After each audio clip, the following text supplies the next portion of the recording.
You can't park there. 4 words that strike fear into the heart of anyone who's ever made a mistake on the road. Can't park there, mate. Fuck off! In 2019, this man here crashed his blue Peugeot into the ditch on the side of the road somewhere in England. When a fellow motorist pulled up beside him, rolled down his window, pulled out his phone, and muttered 5 words that would change the course of history forever. You can't park there, sir. Not only did this moment reiterate the point of one of Top Gear's greatest segments of all time, Maniac, but it added a phrase into the English lexicon that'd be used for generations to come. Someone broken down in the middle of the road. You can't park there. A jet ski fallen off a trailer in the middle of a roundabout. Hey, buddy. Hey, buddy, how are you? Can't park there. Someone not paying attention and thundercutted their car up someone else's asshole. Can't park there, bud. Or even an unfortunate location to cop a flat tyre. Can you park here, mate? This one-liner has absolutely taken the world by storm and will forever be hilarious to everyone except the person who's at the end of the joke. So in today's video, I thought we'd go through some of Australia's greatest can't park there moments, including some of the best deployments of this infamous one-liner, and of course, some other extraordinary examples of vehicular tomfoolery, such as this, which would be perfectly suited for this extraordinary one-liner. Anyway, that's enough of the big words for now. It's time to stop the waffle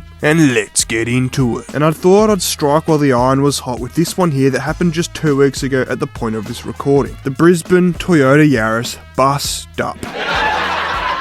Now before YouTube nukes this video, no, there was nobody on the bus at the time, except the driver who was at the front, but both drivers of both vehicles were completely injured, somehow. Now the story goes that this blue Toyota Yaris swerved to avoid a Sangyong Muso, causing the 45-year-old driver to slam straight into this curb, launching it at the perfect angle to go flying straight into the side of this bus. I mean, let's get the protractor out, this is the perfect angle. Any lower it would have just bounced off the side, I assume, but it was just high enough to avoid all the structural parts of the bus and fly straight through the windows. The best thing about 2026 is, of course, there's cameras everywhere. So not only did we manage to get CCTV from a shop nearby that captured it from the outside, we also managed to get footage from inside of the bus, capturing the moment that this kamikaze pilot made contact. Now obviously at this point, both cars are registered immobile, and the 5-0 were en route. This would have been the perfect setup for someone to drive by, phone in hand, roll down the window and scream, "You can't park there." It would have been a rare 2 for the price of 1. However, I think the police presence scared the public off. If you drove by hanging out the window with your phone in hand filming the whole situation, you would have copped a fine just like the Sangyong driver did. However, that didn't mean that a few people didn't still drive past and film it. Unfortunately, however, the sacred 4 words weren't said in any video that I could find personally, but I think the final verdict for this whole situation is that you definitely can't park there.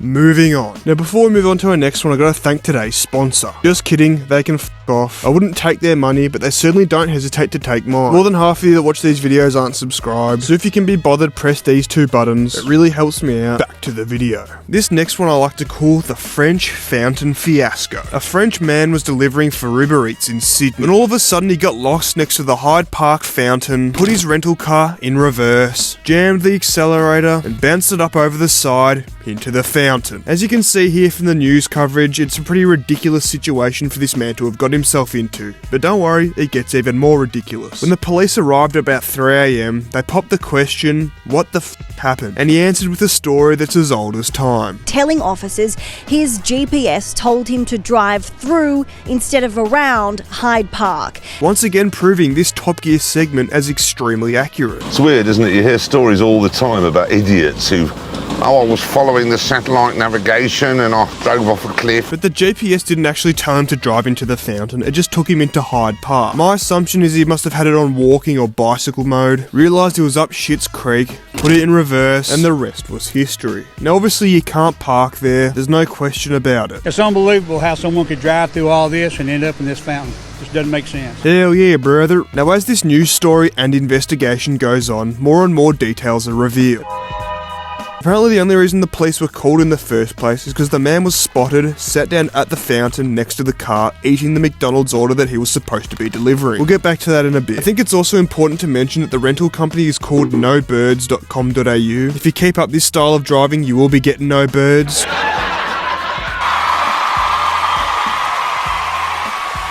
out. However, shortly after, a piece of evidence was discovered that may solve all the mysteries surrounding this case. So with the name canister confiscated to be used at the New South Wales Police Christmas party and the car successfully removed from the water feature, the next step was for our Frenchman to have his day in court. And trust me, this story doesn't get any less ridiculous. Now obviously there's no footage from inside the courtroom, but he was charged for negligent and unlicensed driving and not reversing safely apparently. Didn't even know he could get charged for that. He was also fined $1,100 and banned from driving for 6 months. So once his date with the magistrate was over, it was time for him to give some news interview, where he stated that the only reason he was sorry was because the monument was French, which is true, but the best part of his interview... His biggest gripe though was police claiming he ate his customer's order. So I'm sure there's some unhappy customer out there who still haven't had their Maccas delivered. He's liar, I don't eat the McDonald's because it's not halal. He ended up by saying he just wants to go home, that he's finished with Australia, before pulling this stunt on the way out. They may as well make another appointment for this time next week. Now this next one's one that's evaded me for a few years now. It's one of those videos you know about, but you just can't find the right words to search for it, until the other day it finally popped back up on my For You page. Now this man here in his Falcon wagon, which as far as I'm aware is a B-series Falcon. I can't see their headlights, and I'm not sure if the AU came in this colour. However, the fact that this was filmed on a potato doesn't help with the situation as well. Anyway, this man's got himself into a predicament, with the arse end of his Falcon wagon suspended upon this guardrail, in what I can only assume was a wet weather session gone wrong. Anyway, after this intellectual conversation between two great minds concluded... Hey mate, you right? Yeah, mate, fucking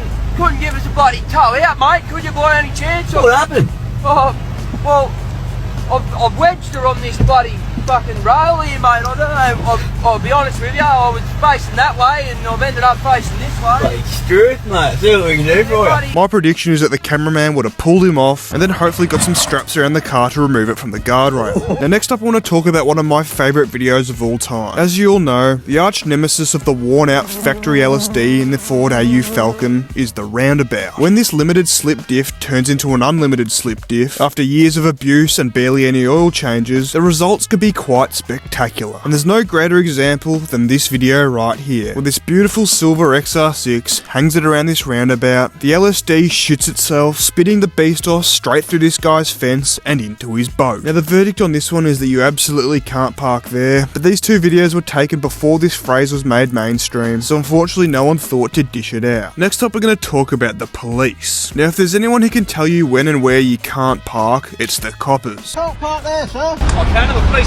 However, that doesn't always mean they follow their own rules. You can't park there, fellas. Starting off here, we have this highway patrol who's doing a U-turn, obviously to chase down this red car who's done something naughty. However, pretty soon, it all goes tits up when he gets bogged on the side of the road. Now, if you're driving this red car, it's the absolute opportunity of a lifetime. Basically, a get out of jail free card. My guess is that he had tinted windows, so they had to pull him over to give him the electric chair, but unfortunately, it doesn't look like they'll be going anywhere anytime soon. Maybe they should take a leaf out of this bloke's book and initiate a foot chase. The Isuzu D-Max. Not exactly a sports car, and it most certainly does not handle like it's on rails. But that didn't stop this police officer from trying to take a corner at the speed of light.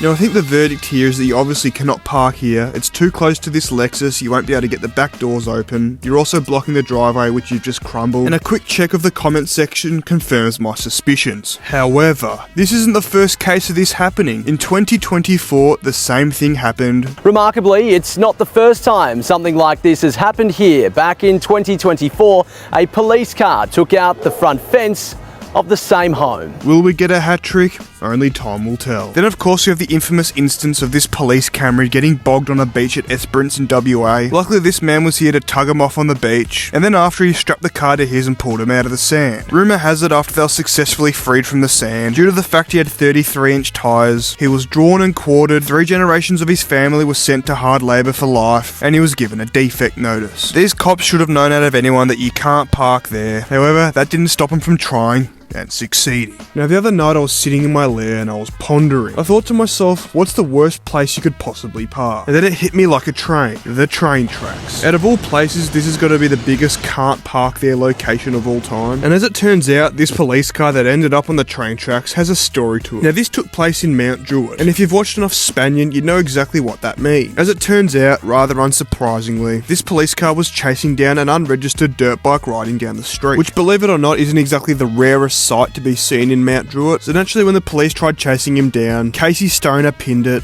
So did the police officers, who ran straight through this roundabout, straight through this fence, launching themselves straight onto the train tracks. Now luckily they did survive, which is unfortunately not the case for a lot of people who accidentally park themselves on train tracks, but 90% of people who end up on the train tracks are because they get parked in by boom gates or something like that, or at least near a level crossing. Of course there are a few outliers here and there, like the green machine pictured here, but how often do you see a BMW hire patrol car that hasn't been stolen driving like this? I wonder if it was the same police officer that was driving the D-Max. But the part that I found funniest about this is even after they removed the car from the train tracks, the police still urged the public for assistance to try track down this guy on the motorbike, like he's the one that was posing any threat to the people around him. I assume Officer Doofy behind the wheel got let off. You shouldn't be throwing stones from glass houses. And on that note, I think it's time to end this video. If you enjoyed this video, you'll probably enjoy one of these too. Don't forget to like, subscribe, comment, and share. A shout out to all my members on Patreon who would have seen this video a few days early, and I'll see all of you guys in the next one.